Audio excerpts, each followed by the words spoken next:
విజయవాడలోని అంబేద్కర్ స్మృతి వనం నిర్వహణపై కూటమి సర్కార్ double game ఆడుతోంది.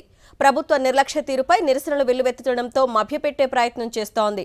Restaurant, children park, book stall, ice cream stalls నిర్వహణకు టెండర్ ప్రకటన విడుదల చేసి ప్రైవేటుకు అప్పగించేందుకు రెడీ అయింది.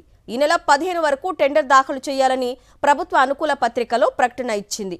కొద్దిపాటి పనులు పూర్తి చేయకుండా అకస్మాత్తుగా పలు విభాగాల నిర్వహణను ప్రైవేటు వ్యక్తులకు కట్టబెట్టే ప్రయత్నాలు చేయడంపై విమర్శలు చెలరేగుతున్నాయి. భావితరాలకు స్ఫూర్తిదాయకంగా నిలిచేలా విజయవాడ నడిబొడ్డున వైఎస్ఆర్సీపీ పాలనలో అప్పటి ముఖ్యమంత్రి వైఎస్ జగన్ నిర్మించిన డాక్టర్ బిఆర్ అంబేద్కర్ సామాజిక న్యాయ మహాశిల్పంపై కూటమి సర్కార్ డబుల్ గేమ్ కొనసాగిస్తోంది.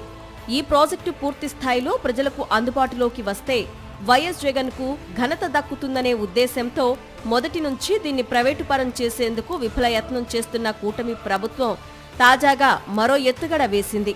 సామాజిక న్యాయ మహాశిల్పం ప్రాంగణం నిర్వహణలో కూటమి ప్రభుత్వం నిర్లక్ష్యంపై ప్రజలు, దళిత, గిరిజన సంఘాలు, రాజకీయ పార్టీల నుంచి విమర్శలు వెల్లువెత్తడంతో డైవర్షన్ రాజకీయాలు మొదలుపెట్టింది.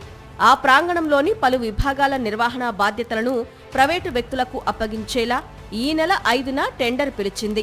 అంబేద్కర్ స్మృతివనం, పీడబ్ల్యూడీ గ్రౌండ్స్లోని పలహారశాలలు, ఫుడ్ కోర్టులు, ఐస్ క్రీం, సావనీర్, పుస్తక దుకాణాలు, పిల్లల ఆట స్థలం, ప్రకటనల సైన్ బోర్డుల నిర్వహణకు ఆసక్తి ఉన్నవారు ఈ నెల 15లోగా టెండర్ దాఖలు చేయాలని ప్రభుత్వ అనుకూల పత్రికలో ప్రకటన ఇచ్చింది. అంబేద్కర్ స్మృతివనంపై కూటమి ప్రభుత్వం తీరును వైఎస్ఆర్ కాంగ్రెస్ పార్టీ ఖండించింది. సామాజిక న్యాయ మహాశిల్పం నిర్వహణలో నిర్లక్ష్యానికి నిరసనగా స్మృతివనం పరిసరాలను క్లీన్ చేశారు వైఎస్ఆర్సీపీ నేతలు.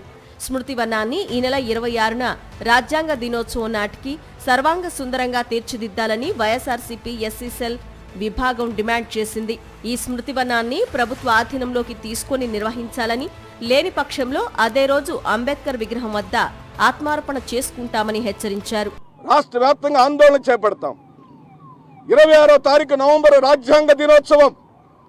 26వ తారీఖు లోపల నువ్వు కనుక ఈ ప్రాంగణాన్ని సర్వాంగ సుందరంగా తయారు చేసి ప్రభుత్వ ఆధీనంలో పరిపాలనకు నువ్వు తీసుకోకపోతే 26వ తారీఖు ఈ విగ్రహం దగ్గరకు వచ్చి ఆత్మార్పణ చేసుకుంటాం, తగలబెట్టుకుంటాం. పెండింగ్ లో ఉన్న కొద్దిపాటి పనులు పూర్తి చేయకుండా అకస్మాత్తుగా పలు విభాగాల నిర్వహణను ప్రైవేటు వ్యక్తులకు కట్టబెట్టే ప్రయత్నాలు చేయడంతో మళ్లీ విమర్శలు చెలరేగాయి.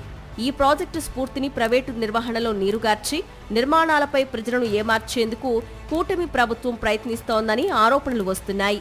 ఈ ప్రాజెక్టును ప్రభుత్వ నిర్వహణలోనే అభివృద్ధి చేయాలని ప్రజలు, దళిత సంఘాలు, రాజకీయ నాయకులు డిమాండ్ చేస్తున్నారు.